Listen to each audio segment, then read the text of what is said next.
আমার স্ত্রী অনুরাধা তার বাপের বাড়িতে গিয়ে রাতে থাকবে, এই ব্যাপারটা আমার কাছে মোটেও পছন্দ নয়।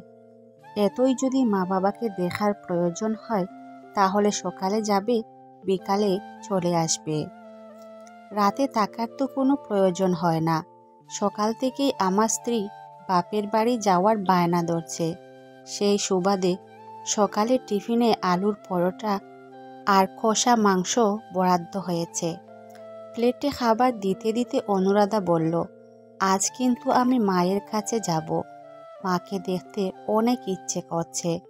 কতদিন হয়ে গেল মাকে দেখি না।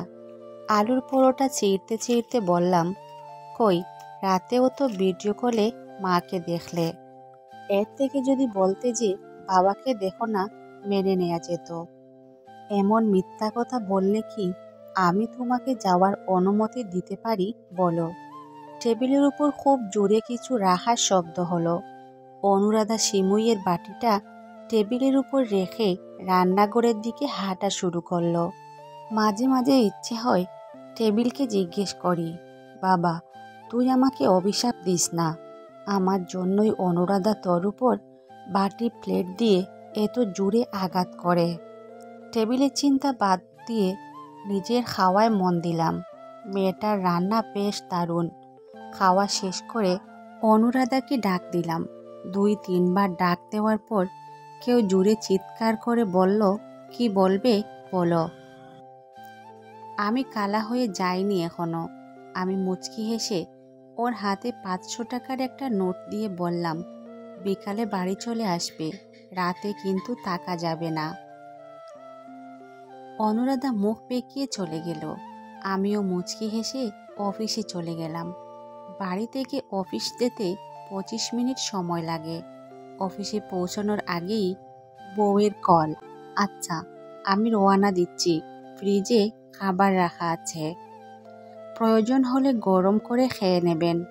রাতে খাওয়ার জন্য তুমি শাশুড়ি মায়ের রান্না করা খাবার নিয়ে আসবে। রাতে থাকার কথা চিন্তাও করবে না বলে দিলাম, সাবধানে যেও। ওনার আমার সাথে কোথাও যেতে হলে ঘন্টাখানেক সময় লাগে রেডি হতে, অথচ এখন দেখো, বুঝি না সব মেয়েরা এমন নাকি শুধু বউরাই এমন।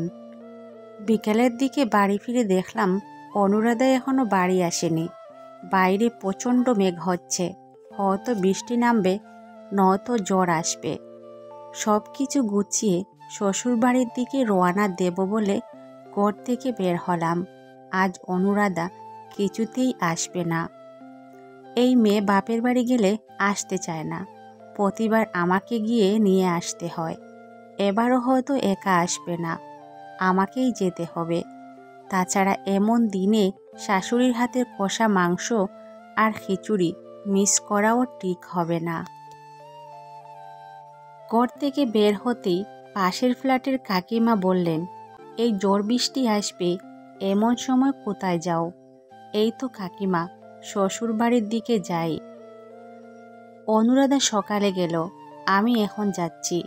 কি বউয়ের পাগল ছেলে তুমি, একদিনও বউ ছাড়া থাকা যায় না। যে মানুষটা আমাকে গুছিয়ে রাখে তাকে ছাড়া থাকি কি করে বলুন তো? কাকিমা মুখ বেঁকিয়ে চলে গেলেন। আমিও মুচকি হেসে রওনা দিলাম। আকাশে মেঘের পরিমাণ বাড়ছে, চারদিকে সন্ধ্যায় অন্ধকার নেমে আসছে। এমন দিনে খিচুড়ি মিস করা যাবে না। বাজার থেকে আধা কেজি ডাল আর 1 কেজি মাংস কিনে নিলাম। মানুষ শ্বশুর বাড়িতে মিষ্টি নিয়ে যায়, আমি এইসব নিয়ে যাচ্ছি। শ্বশুর শাশুড়ির ডায়াবেটিস হলো কিনা সেদিকেও নজর রাখা দরকার আজকাল।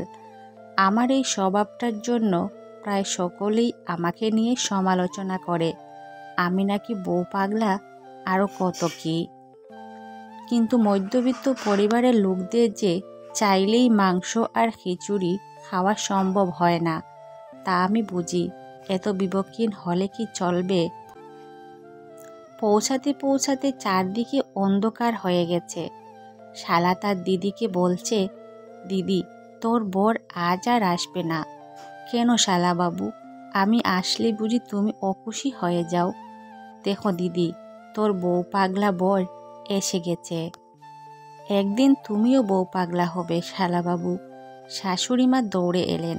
সকলের সাথে কথা বলছি, কিন্তু এর মধ্যে অনুরাধার নীরবতা আর ওর ঠোঁটের কোণে লেগে থাকা হাসিটা স্পষ্ট চোখে পড়ছে। অনুরাধা, তুমি আমার প্রিয়জন, তবে তার থেকেও বেশি প্রয়োজন। তুমি না থাকলে আমি সকালে নিশ্চিত হয়ে 5 মিনিটের বেশি ঘুমাতে পারি না। 3 বেলা সাজানো খাবার জুটে না। মা বাপ হারা এই ছেলেকে তোমার মতো করে কেউই আগলে রাখে না, তাই তোমাকে ছাড়া থাকতেও মন চায় না। মনে মনে কথাগুলো বললাম। সে কি? অনুরাধা আমার দিকেই তাকিয়ে আছে। বুঝে গেল নাকি আমি এতক্ষণ মনে মনে যা বললাম? তারপর তার কাছে গিয়ে ওকে বললাম, অনুরাধা, তোমায় ছাড়া আমার একদিনও চলে না। এর জন্যই অনেকেই আমায় বউ পাগলা বলে। তাতে আমার দুঃখ নেই, কিন্তু তুমি তো জানো সেই কোন কালে বাবা মাকে হারিয়েছি। আপন বলতে তুমি ছাড়া আর কে আছে বলো?